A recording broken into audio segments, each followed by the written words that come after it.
Ναι, για δείξε πως φεύγουν εύκολα τα μυγάκια. Έχεις κάνει? Ναι. Έχεις κάνει κομπρέσα χαρτοπετσέτα, ναι, ναι. Την αφήσαμε πάνω για 2 λεπτά. 2,5 λεπτά. 2,5 όχι 2. Όχι παραπάνω, χαλάει ζελατίνη. Χαλάει, ναι. Και κάνεις ένα φλαπ και φεύγουν όλα τα μυγάκια. Τι κάνεις ένα φλαπ. Αφού έχει φύγει η χαρτοπετσέτα, έχει λιώσει ρε μπλάκα. 4 έχει αυτό και 6 ηθική. Ναι, 6,5 τύχη και 4 η ζελατίνα. Σκατά το κάνεις. Δεν φύγαν όλα, κοίτα εδώ, έχει μυγάκια. Εντάξει, να το φτιάξουμε, αφού είχε 300 μυγάκια. Δεν μπορείς να το κάνεις από την αρχή έτσι. Κοίτα τα μυγάκια. Την έβαλες τώρα.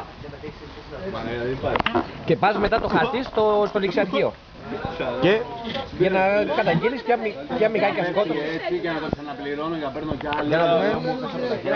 Α, είναι baby όμως αυτά, είναι... Ναι, ναι. Για κολαράκια. Εκεί βάζεις όμως το κεφάλι σου, αν είναι κολός, κάπως έτσι. Για παιδικά κολαράκια. Πες κάτι ρε. Κάτι. Hello. My name is Bond. Καθάρισε όμως έτσι. Μαλάκα γαμάει σου λέω. Παιδιά, όποιος θέλει να καθαρίσει το κράνος του, δώστε το στο σπαρτιάτι εδώ.